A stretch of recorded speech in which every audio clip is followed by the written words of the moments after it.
Okay, so welcome back everyone to another motivational weight management podcast. And I'm sure many of you will have heard me saying before, when I do podcasts, I wish this was visual, or we had a visual to show you the difference in the before and afters for the clients or whatever we're talking about. So today we're going to do just that. We're actually going to link a video with our podcast and our stuff on social media.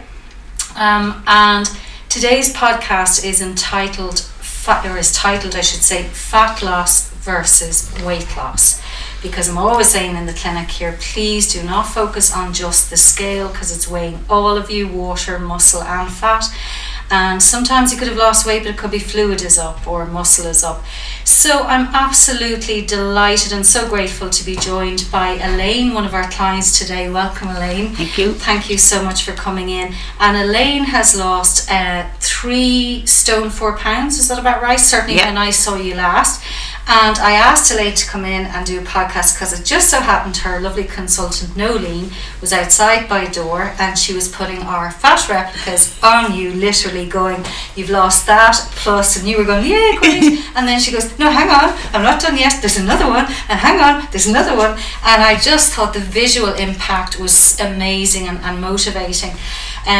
So we're going to link in, as I say, a visual, and I'm going to put these on you again, Elaine, if you're okay, just to remind you of the weight that you've lost. So to go back to the beginning, and back to what I call your lifestyle form. First of all, what jumped out at me is you have 5 boys.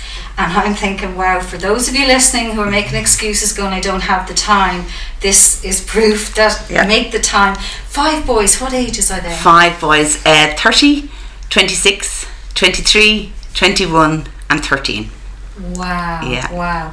And you were saying something to me earlier which was lovely, that you brought the boys up with a certain yes, I always taught them to be responsible for their own actions and to take ownership of their own things. So I had to step up to the plate then when I had to take ownership of my own weight and the weight loss. And you certainly did it. And your trigger, Elaine, for coming in to see us in the first place was joint pain, and your doctor had referred you to the clinic. Tell us more about that. Yes, I had gone to St. Vincent's Hospital with to the rheumatology department, and I had terrible hip pain. Actually, my leg was slipping from underneath me when I was walking. And I went off to St. Vincent's, and the first doctor I saw there, the registrar, commented on my weight. And when the consultant came in to the room, then he also commented on my weight. And at the time I thought, oh my God, I was actually quite embarrassed. I felt, the consultant was probably similar age group to myself, and I just felt quite intimidated, really. I was so embarrassed about my weight. It just wasn't a nice feeling. And when I came out, I thought, oh gosh, you got to do something here. It just didn't make me feel good at all. And again, I had to take responsibility of that. There was nobody making me fat. I was making me fat. My whole relationship with food, it wasn't a good relationship. It hadn't been good for a long time, and I just had to change it. Okay.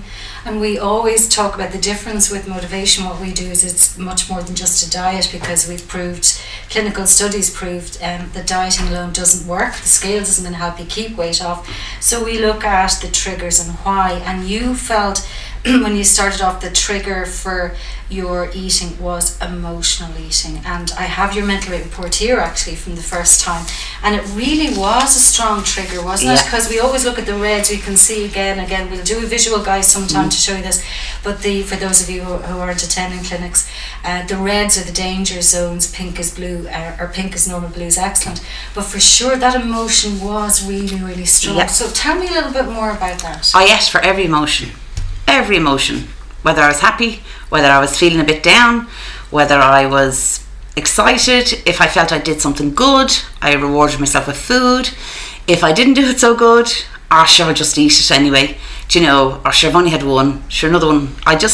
Every emotion, everything that was going on in my life, I rewarded myself or, you know, celebrated with food and commiserated with food. It was always about food. You know, I loved it. I loved shopping for it. I loved cooking it, and I loved eating it. So it just was food. And you've certainly tackled that, because I love the way you say I loved in the past tense, because your mental weight report that you do monthly, I actually have, it was only last week actually that you did it, and the food reward has turned from a red, a danger zone, to a blue, a healthy.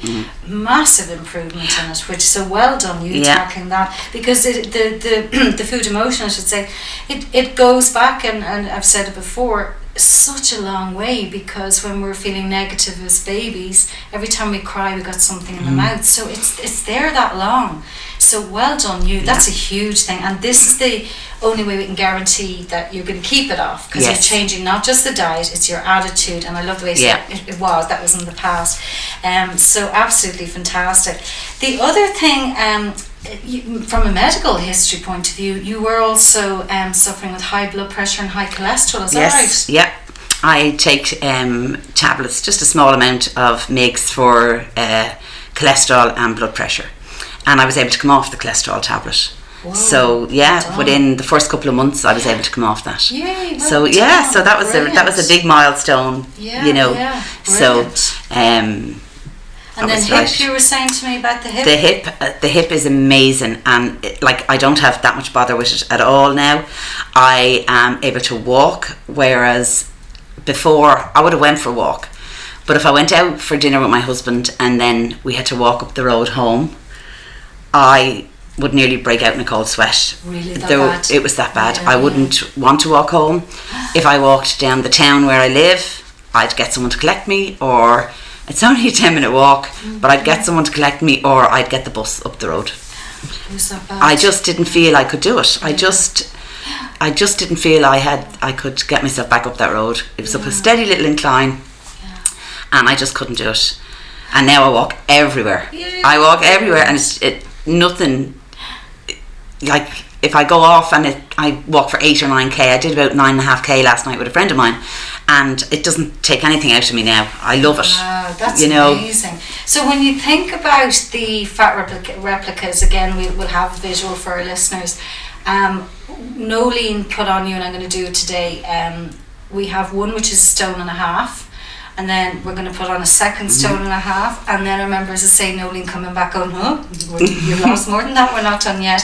And then she gave you a pound fat replicas also, and she gave you another one, and she went, no, another one and another one. And when the reason we do that is to motivate you, to show how far you've come, and to get you to feel that heaviness again. We also do it in our assessment visits. We put 1.5 stone on clients so that they can be aware that that's what they're carrying. But when we take it away, the idea is that you can feel the benefits. How did that feel for you when Noeline put it on you? Oh gosh, I didn't see the fat like that. When I saw the visual, it was as much as a surprise to me too, because I hadn't really viewed it like that. And I actually showed the photograph to everybody this week, everybody that'd look at it, because I thought, wow. And then I actually thought, well, I did it.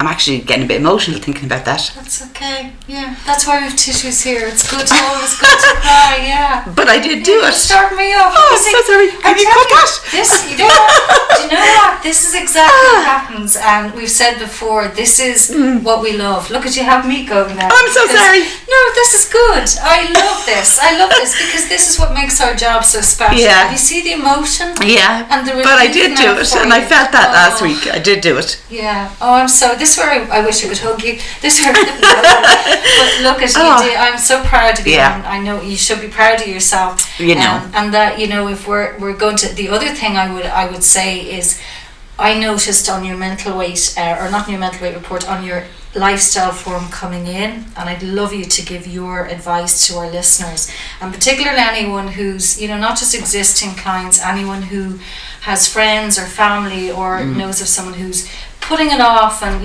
wants to lose weight but they're putting it off. On a scale of 0 to 10, when you came into us first for your assessment, we asked the question, how confident are you that you will reach your ideal weight this time around? And you had 8 out of 10. So why wasn't it a 10? What was going on there? I think I had subscribed to every slimming club in the world in the past, I don't know, 20 years maybe, you know, from the time I had my first child, you know, probably all the way up. Albeit he's 30, but you know, over those years I'd always done it. So I always had a little bit of doubt, because I was successful, and then I gained it all again, and I didn't want that.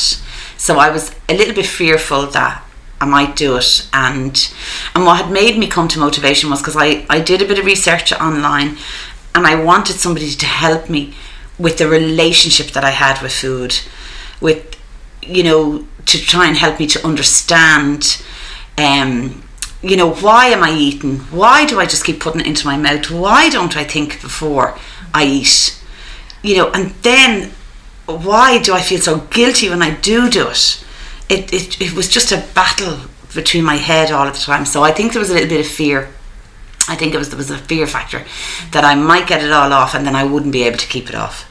And I think that's where that was coming from. Yeah. And do you know what? Every single client who comes into us for their assessment says the same thing. Yeah. We never ever see a 10. Yeah. Very rarely, because of exactly the reasons that you've said.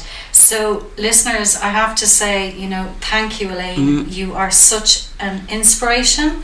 Your story is so motivational. I had to grab you when nobody was putting the weights on the other day. And for those of you listeners, as I say, you know, it's normal if you have tried everything before, or if you've done our program and you've had a slip. Remember, slips are normal. We always say to people on the first visit, you're here for life, and they go, what?